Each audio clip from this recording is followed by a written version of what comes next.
الأولى للمتهمين في قضية الشاب الشهيد عبد الله الأغبري.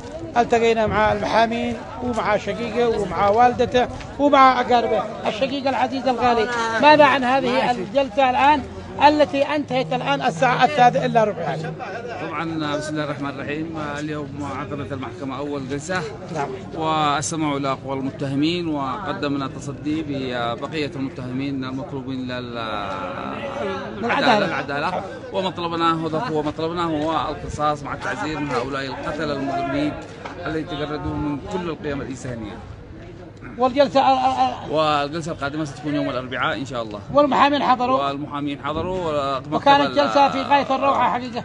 أجرت إجراءات سليمة وصحيحة، ونشكر القضاء ونشكر فريق المحامين والشرطة والأمن والكل على كل الناس بتعاون معكم. هذه من القضاة من شرطة من أمن من كلهم إن شاء الله تعالى.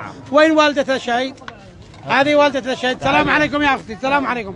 والمحامي وضح السلام عليكم ورحمة الله. بعد الجلسة المدور المحامي وضح القضية. جلسة في تاريخ اليمن الآن منذ الساعة إلا ربع، الساعة 8:30 وحتى الآن. أيوة الآن الساعة 3 يا أخي المحامي. نعم. إجراءات رائعة وسليمة والحمد لله. الحمد لله. واجهنا المتهمين بجميع التهم مع قائمة الأدلة، وتم الرد عليها تفصيلا وبكل إيضاح. تبقى في الجلسة القادمة إن شاء الله إعلان المتهمين الفارين من وجه العدالة. كما تقدمنا بطلب تصدي تفصل فيها المحكمة. قدمنا متهمين جدد. نعم تمام. كما قدمت أمام رئيس المحكمة. نعم.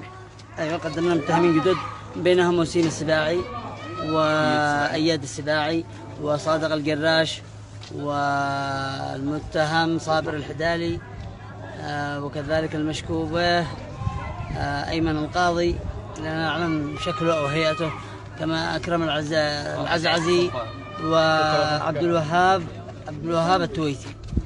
تمام. جميع الأسماء هذه الواردة هي ستبين الحقيقة، وستبين للرأي العام الدوافع والأسباب وراء جريمة قتل الشهيد المغدور به عبد الله الأغبري.